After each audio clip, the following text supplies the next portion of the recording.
Hello students, फतेह education के YouTube channel में आप सभी का स्वागत करते हैं। एक बहुत बड़ा इंपॉर्टेंट अपडेट आपके लिए लेके आने वाले विद्यार्थियों, फतेह एजुकेशन लेके आया है आपके टॉपिक वाइज टेस्ट सीरीज।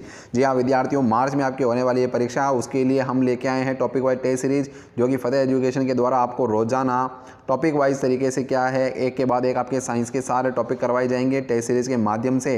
तो जी हाँ विद्यार्थियों, जैसे कि आप देख पा रहे होंगे कि पहला प्रश्न आपके खुला परिसंचरण तंत्र का है, यानी हमारे टॉपिक वाइज टेस्ट सीरीज रहेगी, जिसमें आपको टोटल आपके बोर्ड के पैटर्न जो बीपीएससी का है 40 प्रश्नों का, उसके 40 प्रश्नों की तैयारी हमारे द्वारा ऑनलाइन कराई जाएगी विद्यार्थियों। और हमारे द्वारा जो है विद्यार्थियों, आपको एक बार बता देते हैं कि हमारे द्वारा जो है वो टेस्ट सीरीज आपके पार्ट बी की भी चल रही है, और पार्ट बी के साथ में जो साइंस के विद्यार्थी हैं 6 से 8 के लिए, यही नहीं कि विद्यार्थियों जो साइंस की टेस्ट सीरीज हमारी वो आपके पार्ट बी जो सभी विद्यार्थियों के लिए आता है उन सभी के लिए भी फायदेमंद है। वो विद्यार्थी भी चाहे तो इसको परचेस कर सकते हैं। और अभी इन सभी का जो हमने एक्सेस है बिल्कुल फ्री कर रखा है, आप जितने चाहे उतने टेस्ट दे सकते हैं क्वालिटी चेक करने के लिए। 3 दिन तक ये विद्यार्थियों रहने वाला है, उसके बाद इसे लॉक कर दिया जाएगा। बाकी आप बाद में भी लेना चाहे तो बिल्कुल नाम मात्र के शुल्क में हमारे द्वारा दी जा रही है। पार्ट बी जीके जीएस की रहने वाली है, जिसमें आपके 1 से 5, 6 से 8, 9 से 10, 11, 12 सभी विद्यार्थियों के लिए रहती हैं। मात्र 20 रुपये के नाम मात्र के शुल्क में आपको दी जा रही है। और इसमें आपको पूरी पैटर्न के अकॉर्डिंग एनसीईआरटी और बोर्ड की पुस्तकों के आधार पर तैयारी करवाई जाएगी। कहाँ पर मिलेगा? तो फतेह एजुकेशन के एप्लीकेशन को आपको डाउनलोड करना है। जो हमारा लोगो है चैनल का, उसी की लोगो सा हमारा एप्लीकेशन भी है प्ले स्टोर पर, तो आप वहाँ से इसको डाउनलोड करके लॉगिन कर सकते हैं। इसी प्रकार से हमारे टेस्ट सीरीज है, जो भी आपके बात कर लेते हैं साइंस की, ये तो बिल्कुल नाम मात्र शुल्क में आपको इंटरनेट हेल्डिंग चार्जेस में दी जा रही है, मात्र 10 रुपये में। और साइंस की टेस्ट सीरीज है और 6 से 8 के विद्यार्थियों के लिए बहुत काफ़ी इंपॉर्टेंट है। तो चलिए डिस्कस करते हैं आगे कि हमारे इस वीडियो में टॉपिक वाइज टेस्ट सीरीज में पहला क्वेश्चन कौन सा है, और टोटल 40 प्रश्न हम इस वीडियो में डिस्कस करने वाले हैं। खुला परिसंचरण तंत्र का उदाहरण है। तो खुला परिसंचरण तंत्र क्या होता है कि नलिकाओं में आपका रुधिर नहीं बहता है, और अगर बंद परिसंचरण तंत्र की बात करें तो रुधिर जो है वो बंद नलिकाओं में बहता है। एक हृदय होगा, हृदय से उसके बाद में आपके हृदय से रक्त को पंप किया जाएगा और वो धमनी और शिराओं में बहेगा। तो इस प्रकार का परिसंचरण तंत्र जो होता है बंद परिसंचरण तंत्र होता है विद्यार्थियों। तो अब बात की जा रही है कि हमारे इसमें कौन सा विकल्प है, इसमें खुला परिसंचरण तंत्र पाया जाता है। तो कैंचों में आपके बंद परिसंचरण होता है, नेरीज में बंद होता है, और कॉकरोच आपका तीसरे विकल्प में उपस्थित है विद्यार्थियों। कॉकरोच में कि जो है वो आपका खुला परिसंचरण तंत्र पाया जाता है, जिसमें क्या होता है कि बिना नलिकाओं के रुधिर का परिवहन होता है। ठीक है विद्यार्थियों, तो आगे बढ़ते हैं। इस प्रश्न में आपको पता चला होगा कि खुला परिसंचरण तंत्र और बंद परिसंचरण तंत्र में क्या अंतर होता है। आगे बढ़ते हैं अगले प्रश्न की ओर। दूसरा प्रश्न है हमारा, इसमें विद्यार्थियों आपको एग्जाम्पल ही याद रखने पड़ेंगे, बाकी आप देख करके नहीं बता सकते कि किसमें बंद परिसंचरण तंत्र पाया जाएगा, किसमें खुला पाया जाएगा। तो अगला उदाहरण है हमारा बंद परिसंचरण तंत्र का उदाहरण है। तो बंद परिसंचरण तंत्र जो है वो हमारे किसमें पाया जाएगा? तो पहला विकल्प है हमारा केंचुआ, दूसरा है मानव, तीसरा है कोई नहीं, और या दोनों। तो बात करते हैं विद्यार्थियों, केंचुआ और मानव दोनों में ही जो है वो हमारे क्या होता है बंद परिसंचरण तंत्र पाया जाता है। तो विकल्प नंबर 4 हमारा सही हो जाएगा कि उपरोक्त जो 2 हैं हमारे केंचुआ और मानव दोनों में क्या है हमारे बंद परिसंचरण तंत्र पाया जाता है। आगे बढ़ते हैं। रक्त का अध्ययन हमारे कहलाता है। तो रक्त का जो अध्ययन है विद्यार्थियों उसको क्या कहेंगे? तो रक्त का अध्ययन जो है वो हेमेटोलॉजी कहलाता है। याद रखिएगा विद्यार्थियों, काफ़ी इंपॉर्टेंट सवाल है। रक्त का जो अध्ययन है वो क्या कहलाएगा? हेमेटोलॉजी कहलाएगा। आगे बढ़ते हैं। परिसंचरण तंत्र का अध्ययन कहलाता है। तो परिसंचरण तंत्र का जो अध्ययन है विद्यार्थियों हमारे क्या कहलाएगा? देखो, न्यूरोलॉजी तो आपके तंत्रिकाओं से संबंधित हो गया, हेमेटोलॉजी हमने अभी पढ़ा है, रक्त का अध्ययन हो गया। तो एंजियोलॉजी जो है हमारे परिसंचरण तंत्र का क्या कहलाता है? अध्ययन कहलाता है। तो विकल्प नंबर 1 हमारा इसमें सही हो जाएगा। परिसंचरण तंत्र का जो अध्ययन है वो एंजियोलॉजी कहलाता है। अगला प्रश्न है हमारा 5वां प्रश्न, भ्रूणावस्था में रक्त का निर्माण किस अंग द्वारा होता है? तो भ्रूणावस्था में जब भ्रूण होता है तो उसमें रक्त का निर्माण जो होता है वो किसके द्वारा होता है? तो पहला विकल्प है हमारे यकृत, दूसरा है प्लीहा, तीसरा है दोनों, और उसके बाद चौथा विकल्प है लाल अस्थि मज्जा। तो बात कर लेते हैं विद्यार्थियों, यकृत और प्लीहा दोनों में जो होता है विद्यार्थियों भ्रूणावस्था में रक्त का निर्माण किया जाता है। तो आपको याद रखना है यकृत और प्लीहा दोनों इसमें सही उत्तर माने जाएंगे। आगे बढ़ते हैं। अगला प्रश्न है हमारा, आरबीसी का जीवन काल होता है, यानी जो आपके रेड ब्लड कार्पोसेल्स हैं इनका जो जीवन काल होता है वो कितना होता है? तो विद्यार्थियों पहले विकल्प में हमारे 120 दिन उपस्थित है। आरबीसी का जो जीवन काल है वो पूरा 120 दिन का होता है, 120 दिन का होता है। इसके बाद क्या होता है, इनको प्लीहा में दफना दिया जाता है। एक प्रकार से ये मृत होकर के प्लीहा में जमा होती है, इसलिए आरबीसी का कब्रिस्तान भी कहा जाता है प्लीहा को। तो याद रखिएगा विद्यार्थियों कि आरबीसी का कब्रिस्तान किसको कहते हैं? तो प्लीहा को आरबीसी का कब्रिस्तान भी कहते हैं। आगे बढ़ते हैं। सबसे छोटी आरबीसी किस जीव में होती है? तो पहला विकल्प है एम्फीयूमा, दूसरा है कसूरी मृग, तीसरा बंदर, और चौथा विकल्प है सांप। तो एम्फीयूमा में आपकी क्या होता है विद्यार्थियों सबसे छोटी आरबीसी पाई जाती है। फैक्ट है, आपको याद रखना है। आपसे पूछा जा सकता है। आगे बढ़ते हैं, रक्त समूह की खोज किसने की? तो रक्त समूह की जो खोज है वो विद्यार्थियों सब जानते हैं, कार्ल लैंडस्टीनर ने आपके क्या है इसकी खोज की है। तो रक्त समूह की खोज किसके द्वारा की गई विद्यार्थियों? लैंडस्टीनर, जो आपके पहले विकल्प में आ रहा है, इसके द्वारा इसकी खोज की गई है। आगे बढ़ते हैं, रक्त प्रतिस्कंदक का उदाहरण है। एक बार सवाल को समझ लेते हैं विद्यार्थियों। रक्त प्रतिस्कंदक, स्कंदक का मतलब होता है जमना और प्रतिस्कंदक का मतलब हुआ रक्त जमने से रोकना। तो जो आपको रक्त से जमने से रोकता है वो कौन से पदार्थ हैं? तो पहला विकल्प आपके सोडियम सिट्रेट, दूसरा है सोडियम डेक्सट्रेट और तीसरा है EDTA यानी ethylene diamine tetra acetic acid. तो और चौथा विकल्प है सभी। तो सभी वाला जो विकल्प है हमारा चौथा, ये सही हो जाएगा, क्योंकि ये सभी जो है वो आपके प्रतिस्कंदक के उदाहरण हैं। ठीक है, आगे बढ़ते हैं, हृदय की उत्पत्ति किस स्तर द्वारा होती है? सब जानते हैं विद्यार्थियों, टोटल जो आपके जीव का निर्माण होता है वो 3 स्तरों से होता है, एक्टोडर्म, मेसोडर्म और एंडोडर्म। तो आपके हृदय की उत्पत्ति जो है वो किस स्तर के द्वारा होती है? तो मेसोडर्म से जो होती है विद्यार्थियों हृदय की उत्पत्ति होती है। आगे बढ़ते हैं, हृदय में बाएं आलिंद और बाएं निलय के मध्य कौन सा वाल्व पाया जाता है? तो मैं एक ट्रिक बता देता हूँ विद्यार्थियों, इसमें काफ़ी डाउट होता है। ये मान लीजिए विद्यार्थियों आपके आलिंद हो गए और ये आपके विद्यार्थियों नीचे वाले क्या हो गए? निलय हो गए। तो बै से क्या होता है? बायां, और बै का मतलब क्या होता है? 2। तो बात आती है कि द्विविलीन में कितने आपके होंगे? नाम क्या आ रहा है? 2। तो जो बायां आलिंद होगा आपके, जैसे कि मेरा इधर से दायां होगा, तो इस वाले चित्र में अगर बात करते हैं तो ये क्या होगा? बायां होगा। तो इसमें बात कर लेते हैं विद्यार्थियों, जो बायां आलिंद होगा और बाएं निलय होगा, इनके बीच में जो आपके कपाट पाए जाएंगे वो क्या होंगे? द्विविलीन कपाट होंगे। और इधर जो आपके दायां है इसमें क्या होगा? आपके त्रिविलीनी कपाट उपस्थित होंगे इन दोनों के मध्य में। तो इधर तो द्विविलीनी, बै से बायां, बायां का मतलब 2, 2 से आपके द्विविलीनी का पार्ट होगा, और बचा जो आपका दायां है उसमें त्रिविलीनी का पार्ट उपस्थित होगा। और इसी के साथ बता देता हूँ विद्यार्थियों, जो आपकी धमनियाँ होती हैं उनमें क्या होते हैं? अर्धचंद्राकार कपाट पाए जाते हैं। तो आपके अर्धचंद्राकार कपाट किस में होंगे? तो धमनी में। और ये द्विविलीनी और त्रिविलीनी की लोकेशन भी आपसे पूछी जा सकती है। तो बात करते हैं कि इसमें सही उत्तर कौन सा हो जाएगा। क्या हमें पूछा है बाएं आलिंद बाएं नीले के मध्य में कौन सा का वाल पाया जाएगा या कपाट पाया जाएगा? तो उसको द्विवलन कपाट कहेंगे विद्यार्थियों। तो यहाँ पर आपके विकल्प नंबर 2 सही हो जाएगा। आगे बढ़ते हैं,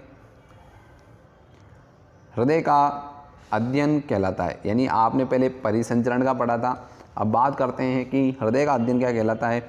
तो आपको दिख रहा होगा विद्यार्थियों, कार्डियोलॉजी शब्द आपको सबका जाना पहचाना शब्द है, हृदय का अध्ययन कार्डियोलॉजी कहलाएगा। ठीक है विद्यार्थियों, आगे बढ़ते हैं, अगला प्रश्न है हमारा 13, हृदय धड़कन का नियंत्रण किस तत्व के द्वारा होता है या कौन सा तत्व इसमें आवश्यक होता है? तो पोटेशियम तत्व जो होता है विद्यार्थियों आपके हृदय धड़कन के नियंत्रण करने में सहायता करता है। तो विकल्प नंबर 3 हमारा सही हो जाएगा इसमें। आगे बढ़ते हैं, प्रश्न नंबर 14 हमारा है विद्यार्थियों, रक्तदाब का नियंत्रण किस ग्रंथि के द्वारा किया जाता है? तो ब्लड प्रेशर का जो नियंत्रण है विद्यार्थियों वो हमारे एड्रिनल ग्रंथि के द्वारा किया जाता है, जो विकल्प नंबर 1 में हमारे उपस्थित है। एड्रिनल ग्रंथि के द्वारा जो है हमारे इसका नियंत्रण किया जाता है। तो विकल्प नंबर 1 हमारा इसमें सही हो जाएगा। आगे बढ़ते हैं 15वें प्रश्न की ओर, बेसोफिल द्वारा स्रावित पदार्थ है। तो विकल्प नंबर 1 है हिपेरिन, दूसरा है हिस्टामिन, तीसरा है सेरोटोनिन और चौथा है उपरोक्त सभी। तो बताइए विद्यार्थियों इसमें कौन सा विकल्प सही होगा? सोच के बताइए फटाफट।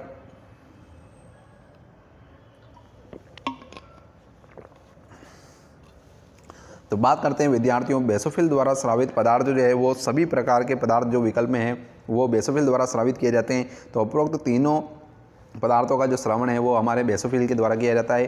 हिपेरिन का भी श्रवण होता है, हिस्टामिन का भी होता है और सेरोटोनिन का भी होता है, याद रखिएगा। आगे बढ़ते हैं,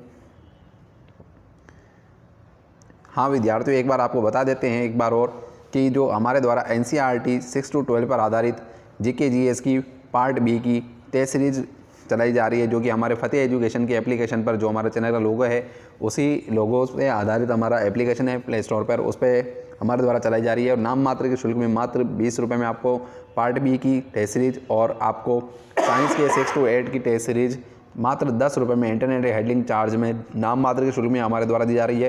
पुराने प्रश्नों NCERT की पुस्तकों, बोर्ड की पुस्तकों को ध्यान में रखकर हमारे द्वारा ये तैयार की जा रही है और लगातार इसमें टेस्ट ऐड किए जा रहे हैं। आप चाहें तो इसमें से ज्वाइन कर सकते हैं। और ये टेस्ट जो है आपके पूरे कंप्लीट सिलेबस से रहने वाले हैं और कंप्लीट सिलेबस के बीपीएससी के पैटर्न पर आपको 40 प्रश्न हर पेपर में मिलेंगे। आप चाहें तो फतेह एजुकेशन के एप्लीकेशन को डाउनलोड करके ले सकते हैं। आगे बढ़ते हैं।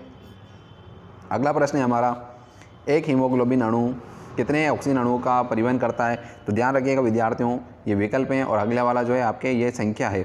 तो विकल्प नंबर 4 में हमारे 4 उपस्थित हैं। एक हीमोग्लोबिन अणु के द्वारा 4 ऑक्सीजन अणुओं का परिवहन किया जाता है। विद्यार्थियों, हीमोग्लोबिन का एक अणु होगा, वो आपके कितने ऑक्सीजन अणुओं को बाइंड करके ले जाएगा? तो 4 ऑक्सीजन अणुओं को पकड़ करके ले जाएगा एक हीमोग्लोबिन का अणु। ठीक है विद्यार्थियों, यहाँ आपको याद रखना है। आगे बढ़ते हैं। अगला प्रश्न है हमारा, वयस्क अवस्था में आरबीसी का निर्माण कहाँ होता है? यानी वयस्क अवस्था होने पर आरबीसी का निर्माण कहाँ होता है? तो विद्यार्थियों सब जानते हैं बोन मेरो में, जिसमें आपको कौन सी लाल अस्थि मज्जा में आपके आरबीसी का निर्माण किया जाता है वयस्क अवस्था में। तो विकल्प नंबर 1 हमारा इसमें सही हो जाएगा। आगे बढ़ते हैं। रक्त का थक्का बनाने में मदद करते हैं। तो रक्त का थक्का बनाने में हमारे कौन मदद करेगा विद्यार्थियों? तो रक्त का थक्का हमारे द्वारा जो है प्लेटलेट्स जो है हमारे रक्त का थक्का बनाने में मदद करती है। ये कोशिकाएं जिनको बिंबाणु भी कहते हैं। और बात कर देते हैं आरबीसी की, तो विकल्प नंबर आरबीसी जो 1 है इसका नाम बता देता हूँ विद्यार्थियों, जिनको लाल रुधिर कणिकाएं या एरिथ्रोसाइट भी कहते हैं। और डब्ल्यूबीसी की बात कर लेते हैं, डब्ल्यूबीसी को हमारे ल्यूकोसाइट भी कहते हैं या श्वेत रुधिर कणिकाएं भी कहते हैं। लेकिन रक्त का थक्का बनाने की बात हो रही है तो इसमें प्लेटलेट्स के द्वारा ये कार्य किया जाता है। आगे बढ़ते हैं।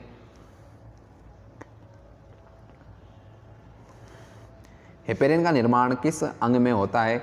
तो पहला विकल्प है यकृत, अस्थिमज्जा, अग्नाशय, प्लीहा। तो ध्यान रखिएगा विद्यार्थियों, यकृत द्वारा हेपेरिन का निर्माण किया जाता है। याद रखना है विद्यार्थियों, इंपॉर्टेंट सवाल है, पूछा जा सकता है। रक्त की प्लाज्मा में कितने प्रतिशत जल उपस्थित होता है? यानी जो बात कर लेते हैं कि रक्त का एक तो टोटल भाग है, इसमें आपके एक तो रक्त कणिकाएँ हो गई और एक हो गई आपके प्लाज्मा। तो प्लाज्मा में जो है वो आपके टोटल पूछा जा रहा है कि कितने प्रतिशत रक्त में आपके प्लाज्मा में जल उपस्थित होता है। तो पूरे 90% तक क्या होता है प्लाज्मा में विद्यार्थियों केवल जल होता है। तो आपकी विकल्प नंबर 3 सही हो जाएगा, जिसमें आपके क्या है कि 90% उपस्थित है। तो विकल्प नंबर 3 इसमें सही हो जाएगा। टोटल 90% जो है वो आपके प्लाज्मा में जल पाया जाता है। रक्त की पीएच वैल्यू क्या होती है? तो रक्त की जो पीएच वैल्यू है विद्यार्थी सब जानते हैं, काफ़ी इंपॉर्टेंट भी है और सरल सवाल भी है, अक्सर परीक्षाओं में पूछा जाता है। पार्ट बी की दृष्टि से तो काफ़ी इंपॉर्टेंट सवाल है ये। 7.4 रक्त की पीएच होती है। आगे बढ़ते हैं।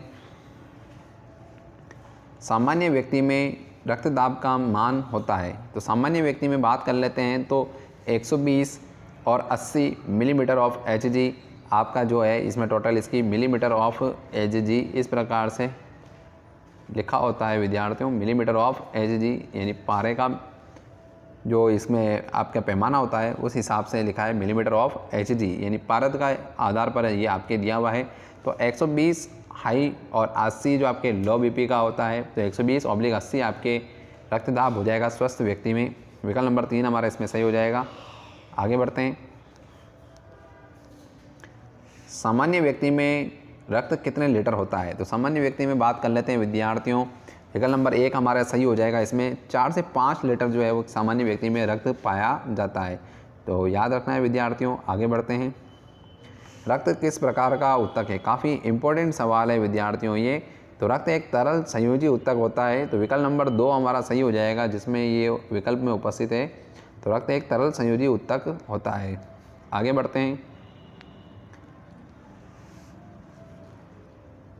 रक्त का अध्ययन कहलाता है। तो रक्त का जो अध्ययन है हमारे विद्यार्थियों वो हेमेटोलॉजी कहलाता है। तो रक्त का अध्ययन हेमेटोलॉजी कहते हैं। विकल्प नंबर 2 हमारा इसमें सही हो जाएगा विद्यार्थियों। आगे बढ़ते हैं। रक्त परिसंचरण तंत्र के भाग हैं। तो रक्त परिसंचरण तंत्र के भाग कौन कौन से हैं? तो रुधिर है, हृदय है, रुधिर वाहिनियाँ भी हैं। तो विकल्प नंबर 4 हमारा इसमें सही हो जाएगा विद्यार्थियों। सभी जो है वो रुधिर परिसंचरण तंत्र के भाग हैं। आगे बढ़ते हैं। आरबीसी का आकार छोटा होना किस तत्व की कमी से होता है? यानी आरबीसी का जो इस प्रकार की हमारे उभयतल प्रकार की जो है ये हमारे आरबीसी होती है, जिसमें केंद्रक जो होता है विद्यार्थियों अनुपस्थित होता है। ये ध्यान रखना विद्यार्थियों, आरबीसी मनुष्य में केंद्रक विहीन होती है। ये ध्यान रखना, केंद्रक विहीन, केंद्रक विहीन यानी केंद्रक नहीं होता है। तो ये किस तत्व की कमी से? तो आरबीसी के अंदर क्या होता है, हमारा हीमोग्लोबिन होता है, और हीमोग्लोबिन किसकी सहायता से बनता है, हमारे आयरन की। तो इसमें क्या हो जाएगा, इसकी कमी से आरबीसी का आकार छोटा होने लग जाता है। ठीक है, तो विकल्प नंबर 4 इसमें हमारा सही हो जाएगा। कणिका युक्त हमारे WBC है, यानी श्वेताणु की बात कर लेते हैं। तो जो कणिका युक्त कौन कौन से हैं, तो मोनोसाइट है, और हमारे दूसरा लिम्फोसाइट भी कणिका युक्त है। तो बोथ यानी उपरोक्त दोनों जो है हमारा कणिका युक्त कोशिकाओं का उदाहरण है WBC का। तो विकल्प नंबर 3 हमारा इसमें सही हो जाएगा। आगे बढ़ते हैं। प्लेटलेट की संख्या किन रोगों में कम हो जाती है? प्लेटलेट्स हैं आपके, जिनको हमारे क्या कहते हैं विद्यार्थियों, थ्रोम्बोसाइट भी कहते हैं। ठीक है, और बिम्बाणु भी कहते हैं। तो इनकी जो संख्या है डेंगू और मलेरिया दोनों रोगों में क्या होती है विद्यार्थियों, कम हो जाती है। तो विकल्प नंबर 3 हमारा सही हो जाएगा। दोनों में क्या होती है, इनकी संख्या में लगातार गिरावट होती है, और बकरी का दूध इसमें हमारे काफ़ी अच्छी मात्रा में इसकी संख्या बढ़ाने में काम आता है। इसलिए मलेरिया और ये हमारे ये रोग होता है डेंगू, इसमें दोनों में बकरी का दूध काफ़ी लाभदायक सिद्ध होता है। बात करते हैं सर्वदाता रक्त समूह है। तो सर्वदाता रक्त समूह है, देने वाला है। तो बात आती है देने वाला कौन होता है, ओ ब्लड ग्रुप जो है वो सर्वदाता है। इसमें भी विद्यार्थियों एक चीज़ है, ओ नेगेटिव जो है वो, और इसके अंदर अगर हम डिटेल में जाएँ तो जिसमें हमारे RH फैक्टर एब्सेंट होता है वो आपके सर्वदाता रक्त समूह की तरह कार्य करता है। तो विकल्प नंबर 4 हमारा इसमें सही हो जाएगा कि सर्वदाता रक्त समूह ओ नेगेटिव होता है। आगे बढ़ते हैं। सर्वग्राही रक्त समूह है। सर्वग्राही का मतलब सभी ब्लड ग्रुप से रक्त को लेने वाला जो ब्लड ग्रुप है वो सर्वग्राही है। तो ये आपका जो होता है वो AB ब्लड ग्रुप जो होता है वो आपका सर्वग्राही रक्त समूह की तरह कार्य करता है। आगे बढ़ते हैं। प्रतिरक्षी का प्रकार है। तो प्रतिरक्षी IgA भी होता है, IgM भी होता है, IgD भी होता है। तो तीनों विकल्प में हमारे प्रतिरक्षी उपस्थित हैं विद्यार्थियों। तो विकल्प नंबर 4 हमारा इसमें सही हो जाएगा। जो चारों हैं हमारे, जो तीनों इसमें उपस्थित हैं, ये सभी प्रतिरक्षियों के प्रकार हैं। आगे बात करते हैं। अगला सवाल फिर आ गया विद्यार्थियों, मैंने आपको ऊपर डायग्राम बनाकर समझाया था, त्रिवलन कपाट कहाँ उपस्थित होगा। तो मैंने बताया था आपको बै का मतलब 2, और बै से उपस्थित होगा आपके बायां। तो द्विवलिन कपाट जो आपके बाएं आलिंद और बाएं निलय के बीच में होगा। और यहाँ पूछा है त्रिवलिन कपाट, तो जो बचा है उसमें आपके बायां कंप्लीट हो चुका है, तो बचा कौन है, दायां है। तो दाएं आलिंद और दाएं निलय के बीच में आपके त्रिवलन कपाट उपस्थित होगा। तो विकल्प नंबर 1 हमारा इसमें सही हो जाएगा विद्यार्थियों। त्रिवलन कपाट दाएं आलिंद व दाएं निलय के बीच उपस्थित होता है। आगे बढ़ते हैं। पेसमेकर कहाँ स्थित होता है। तो एक इम्पॉर्टेंट चीज़ है विद्यार्थियों, दाएं आलिंद के नीचे जो होता है वो पेसमेकर उपस्थित होता है, जिसको गति कंट्रोल करने वाला जो होता है विद्यार्थी एक प्रकार से है हृदय में, इसीलिए इसको पेसमेकर भी कहते हैं। तो इसलिए दाएं आलिंद में आपके जो होता है वो पेसमेकर उपस्थित होता है। आगे बढ़ते हैं। हृदय स्पंदन चक्र का समय होता है। हृदय स्पंदन का मतलब एक प्रकार से एक आलिंद के बंद होने और एक निलय के संकुचित होने में, और एक आलिंद के शीतलन अवस्था में आने में और एक निलय के संकुचन में टोटल जो समय लगता है वो आपका 0.8 सेकंड का लगता है विद्यार्थियों। और इसी का भाग जब हम टोटल 72 में जब हम इसमें लगाते हैं टोटल 1 मिनट में, तो 72 बार जो हमारे क्या होता है इसकी जो दर आती है, इसीलिए हृदय धड़कन की जो दर है वो एक सामान्य व्यक्ति में 72 बार बताई जाती है। तो 0.8 सेकंड जो है हमारे, ये सेकंड में विद्यार्थियों ये हमारे, तो ये हमारा विकल्प तीसरा जो है उसमें सही हो जाएगा। आगे बढ़ते हैं। स्पाइक मैनोमीटर द्वारा मापा जाता है। तो रक्तदाब का जो नियंत्रण होने के बाद में इसका जो मेजरमेंट किया जाता है विद्यार्थियों, उस इंस्ट्रूमेंट को हमारे क्या कहते हैं, स्पाइक मैनोमीटर कहते हैं। और इसके द्वारा जो है वो रक्तदाब यानी ब्लड प्रेशर का मापन किया जाता है। आगे बढ़ते हैं। प्रतिरक्षी का निर्माण किसके द्वारा होता है। प्रतिरक्षी का जो निर्माण है विद्यार्थियों वो किसके द्वारा होता है, इसमें हमारे तो बेसोफिल के द्वारा जो होता है हमारे प्रतिरक्षियों का निर्माण किया जाता है विद्यार्थियों। विकल्प नंबर 4 इसमें हमारे सही हो जाएगा। आगे बढ़ते हैं।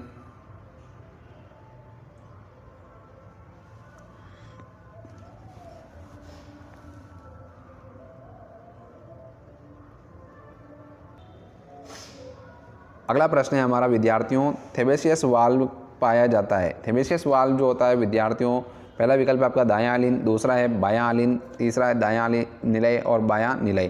तो विकल्प नंबर 1 हमारा सही हो जाएगा विद्यार्थियों, ये जो है दायां आलिंद में पाया जाता है। आगे बढ़ते हैं। इरिथ्रोब्लास्टोसिस फिटेलिस रोग होता है। पूरे 40 प्रश्नों में सबसे इम्पोर्टेंट सवाल है जो अक्सर पूछा जाता है और बहुत कठिन पड़ता है, जिसमें मैं आपको समझाने वाला हूँ विद्यार्थियों। ब्लड ग्रुप होने के बाद में आपके अगर RH फैक्टर पाया जाता है तो पॉजिटिव, नहीं पाया जाता है तो RH नेगेटिव कहते हैं। पहली बात तो इरिथ्रोब्लास्टोसिस फिटेलिस रोग में क्या होता है कि अगर माता और पिता दोनों का जो ब्लड ग्रुप है उसमें अगर पॉजिटिव और यानी ये आपके RH फैक्टर की उपस्थिति और अनुपस्थिति के आधार पर जो प्रथम संतान होती है, अगर दोनों में आपके जो संतान का कॉम्बिनेशन इस प्रकार बैठता है कि अगर पिता में आपके, पहला विकल्प की बात करते हैं विद्यार्थियों, अगर पिता में RH कारक उपस्थित है और माता में आपके RH फैक्टर अनुपस्थित है, अब इन दोनों के संकरण से अगर जो संतान बनती है वो RH पॉजिटिव बन जाती है। अगर इस प्रकार की संतान का अगर जन्म होना है तो इससे माता में क्या होती है कि एंटीबॉडी नहीं है और शिशु में क्या है कि मतलब इसके आपके RH फैक्टर उपस्थित है, तो माता के में क्या होती है कि एंटीबॉडी इसके खिलाफ बनने लग जाती है। तो इसकी वजह से क्या होता है कि जो बच्चा होता है उसके ब्लड में क्या होता है, रक्त कणिकाओं के गुच्छे बनने लग जाते हैं। तो इसी स्थिति में क्या होता है, रक्त कणिकाओं का गुच्छन होकर के उनमें क्या हो जाती है, बच्चे की मृत्यु हो जाती है। तो ऐसे रोग को क्या कहते हैं, इरिथ्रोब्लास्टोसिस फिटेलिस रोग कहते हैं। तो ये क्या होता है कि प्रथम संतान के समय इतनी एंटीबॉडी नहीं बन पाती है, इसलिए प्रथम संतान तक तो कोई दिक्कत नहीं होती है, लेकिन उसके बाद अगली संतान में क्या होता है, इसके रोग होने की पूरी गुंजाइश होती है और ख़तरा रहता है। तो ध्यान रखिएगा विद्यार्थियों, ये सारे कॉम्बिनेशन में आपके ध्यान में रखना है कि इनमें नहीं होने वाला है, ध्यान रखिएगा। एक कॉम्बिनेशन ये भी है कि RH पिता पॉजिटिव है, पहले की बात कर लेते हैं, RH माता नेगेटिव है, लेकिन संतान में अगर पॉजिटिव कारक रह गया तो इससे माता में एंटीबॉडी बनना पॉसिबल है। तो इस वाले में क्या होगा, ये आपके रोग इरिथ्रोब्लास्टोसिस फिटेलिस रोग हो जाएगा। और इसी प्रकार का एक विकल्प है कि RH फैक्टर पिता में है, माता भी RH नेगेटिव है, तो रोग होने की संभावना है 50-50%। लेकिन अगर संतान में अगर RH माइनस कारक बना है तो ऐसी स्थिति में ये रोग नहीं होगा। लेकिन ध्यान रखना, अगर संतान RH पॉजिटिव बन रही है तो पूरा रोग होने की संभावना आपके रहेगी। तो ध्यान रखिएगा विद्यार्थियों, काफ़ी इंपॉर्टेंट सवाल है ये। मैक्रोपुलिसमेन किस कणिका को कहा जाता है? तो मैक्रोपुलिसमेन, मैक्रो का मतलब बड़ा, माइक्रो का मतलब छोटा। तो मोनोसाइट में क्या होता है एक बड़ा केंद्रक पाया जाता है, तो मोनोसाइट को मैक्रोपुलिसमेन कणिका कहते हैं। पूरे 40 प्रश्न यहाँ पर हमारे समाप्त होते हैं विद्यार्थियों। काफ़ी इंपॉर्टेंट सेशन हमारा ये रहने वाला था। अब बात कर लेते हैं कि BPSC के हमारे द्वारा जो तैयारी कराई जा रही है, इसमें हमारे द्वारा साइंस की टेस्ट सीरीज हमारे एप्लीकेशन फतेह एजुकेशन की एप्लीकेशन पर चलाई जा रही है, जो मात्र नाम मात्र के शुल्क में आपको इंटरनेट हैंडलिंग चार्जेस में केवल 10 रुपये में प्रोवाइड कराई जा रही है। पूरे 15 टेस्ट इसमें फुल सिलेबस के रहने वाले विद्यार्थियों। आप चाहते हैं कि जिस प्रकार से इंपॉर्टेंट सवालों को आपने इसके साथ वीडियो के माध्यम से देखा और आप खुद इनका टेस्ट देना चाहते हो, तो आप हमारे फतेह एजुकेशन के एप्लीकेशन पर मात्र नाम मात्र के शुल्क में इस टेस्ट सीरीज़ को परचेस कर सकते हैं। और पार्ट बी की भी हमारे द्वारा सीरीज चलाई जा रही है, जो आपके 4-5 जो सब्जेक्ट पार्ट बी में आने वाले उन सभी को कवर कर रही है। और बोर्ड की पुस्तकों और NCERT की बुक्स को ध्यान में रख करके हमने ये पूरी टेस्ट सीरीज डिज़ाइन की है विद्यार्थियों, और बहुत ही कम प्राइस में आपको ये अवेलेबल करवाई जा रही है। फतेह एजुकेशन का हमारा एप्लीकेशन है, जो हमारा चैनल का लोगो है उसी नाम से और उसी फ़ोटो पर हमारा लोगो से एप्लीकेशन बना हुआ है। डाउनलोड कीजिए, साइनअप कीजिए और उसके बाद टेस्ट दीजिए। फ्री टेस्ट भी हमारे द्वारा पूरा एक्सेस दे रखा है, तो आप क्वालिटी चेक करने के लिए फ्री टेस्ट दीजिए और उसके बाद आप चाहे तो ले सकते हैं। इसी के साथ धन्यवाद, जय हिंद।